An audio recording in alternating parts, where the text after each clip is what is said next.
Bonjour à tous, bonjour à toutes. J'ai envie de parler d'une situation qui est un peu confuse dans la tête des gens. Vous savez, le président de la Fédération camerounaise de football, beaucoup de gens ne le connaissent pas. C'est un homme qui aime la vérité. Et avec cette FICAFOOT, vous aurez la vérité.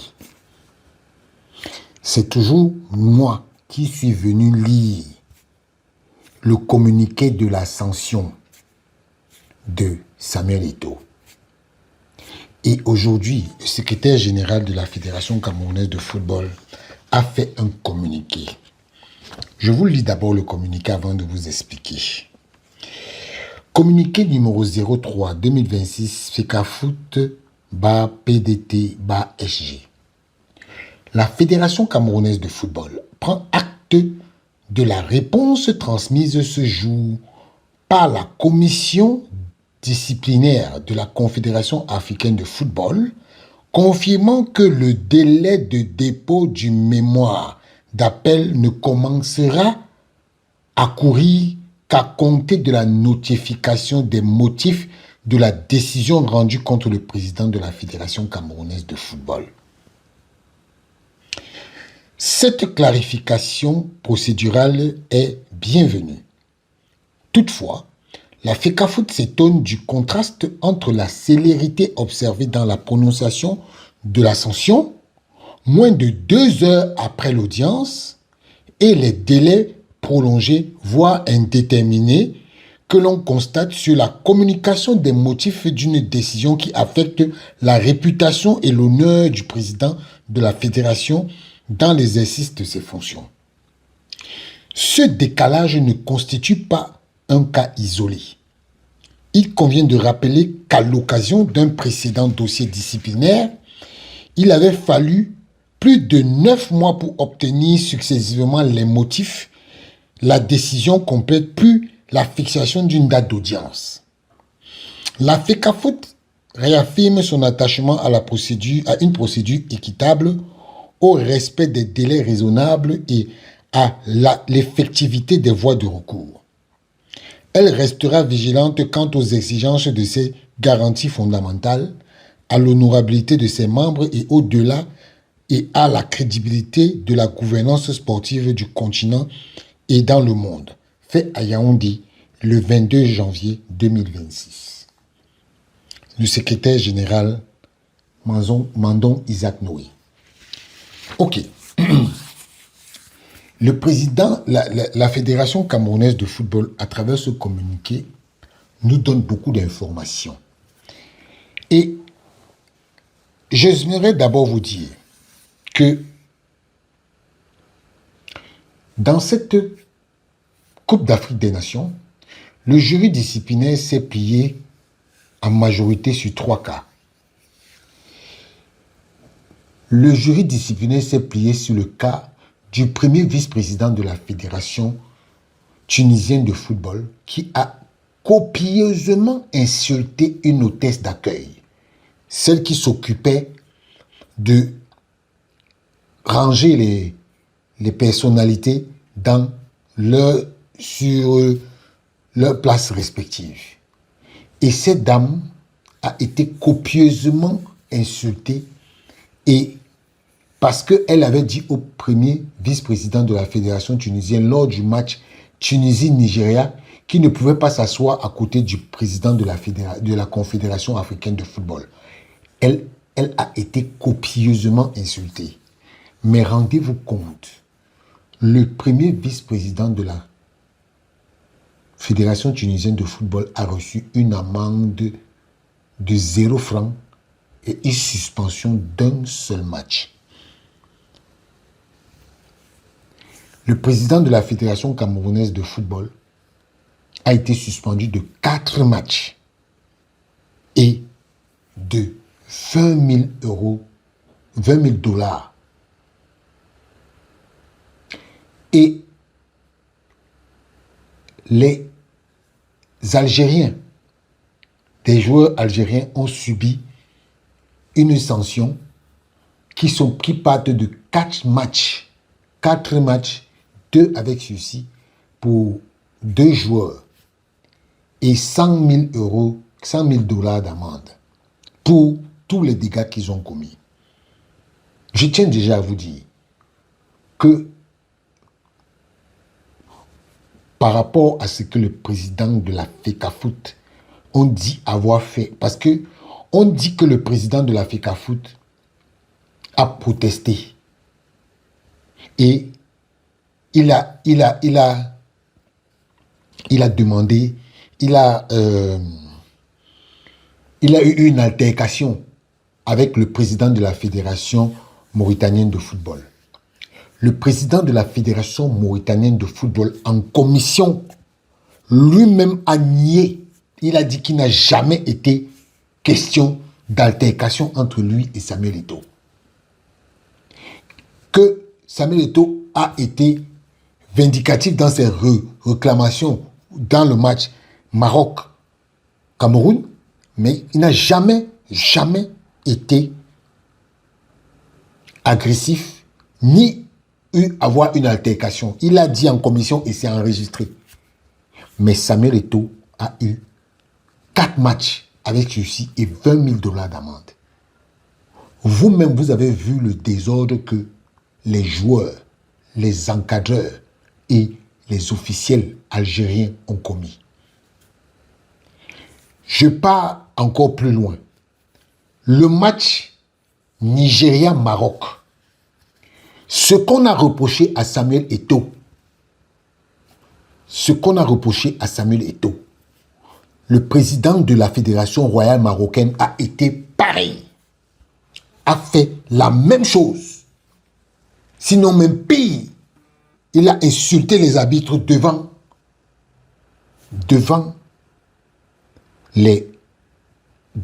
tout le parterre de ceux qui étaient là.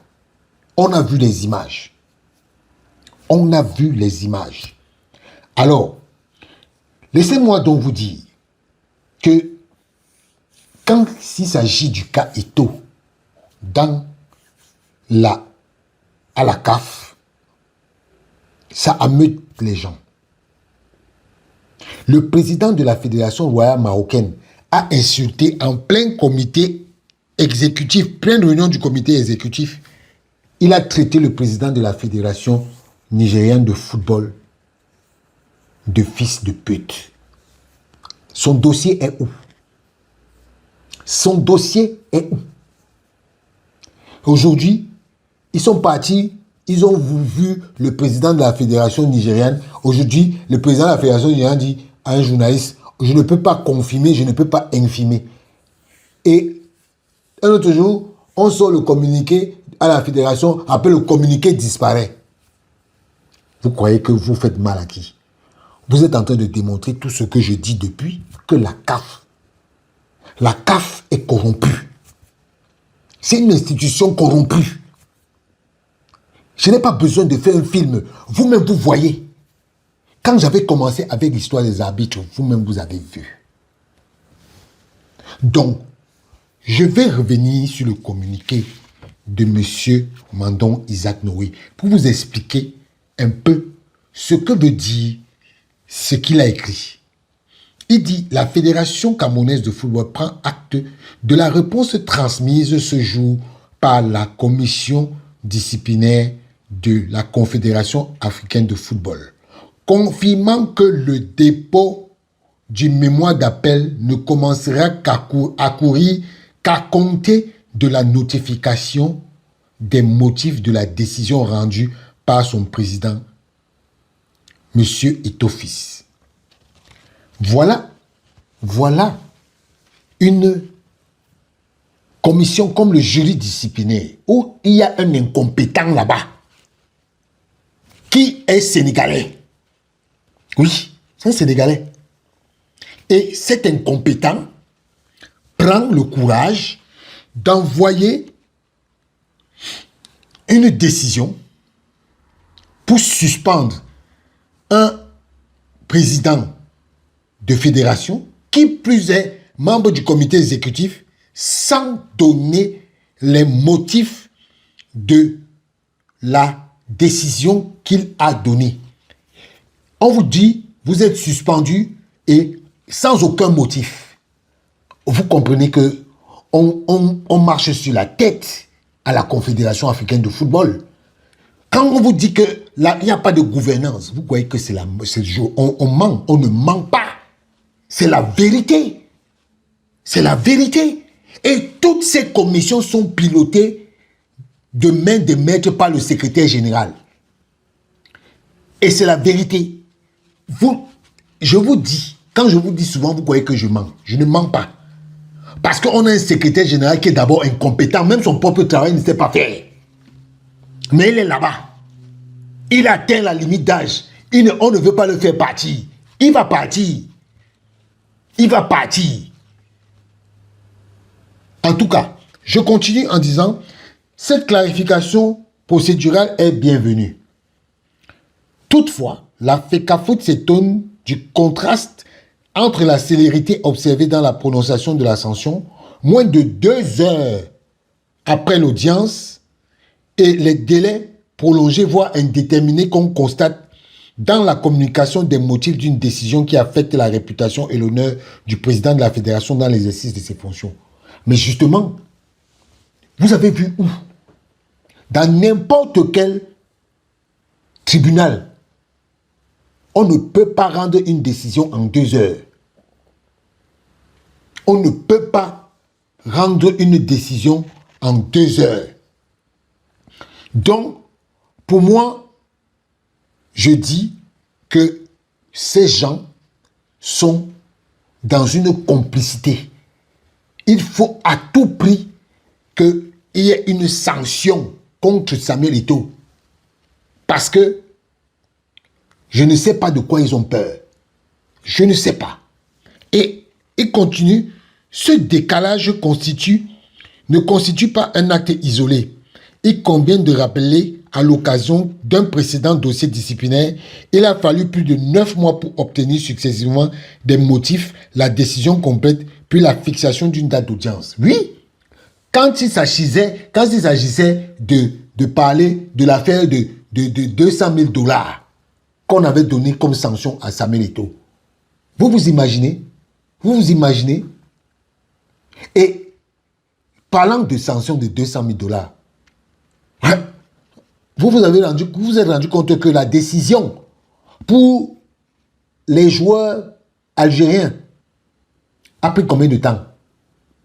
Ça a pris combien de temps? Regardez le match, comptez à partir de la date du match, je crois, Sénégal-Algérie.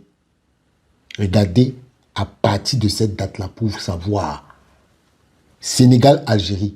Regardez la date du Sénégal-Algérie pour voir qu'on a notifié ces gens-là seulement hier. Regardez.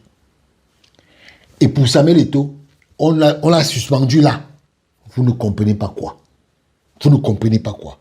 Et la FECAFOOT, elle continue en disant, la FECAFOOT réaffirme son attachement à une procédure équitable. Parce que justement, rien n'est équitable là-bas. Rien n'est équitable à la CAF.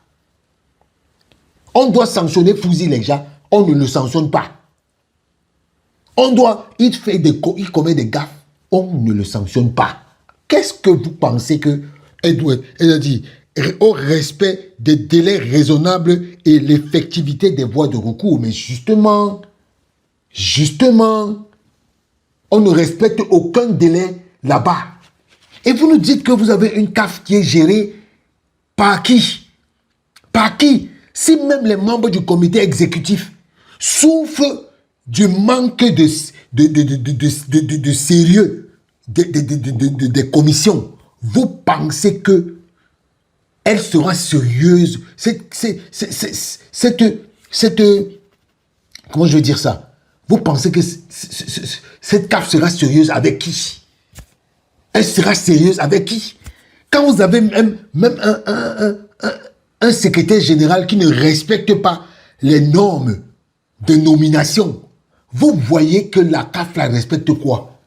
Vous les avez vus là, vous les avez vus sortir un communiqué pour dire que le machin là est mal géré. Donc, sachez que la Confédération africaine de football avec Patrice Motsepe est dans la poubelle.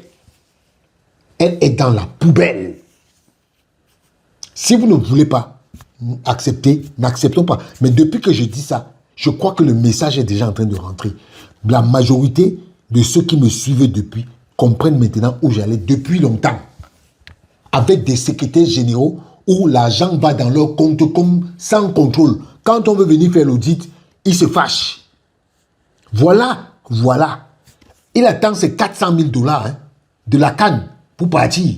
Il attend ses 400 000 $. Voilà la CAF que vous voulez. Vous avez dit que, oui, on a dit que Ahmad était un voleur. Voilà les vrais voleurs qui sont là. Vous ne dites rien. Ciao.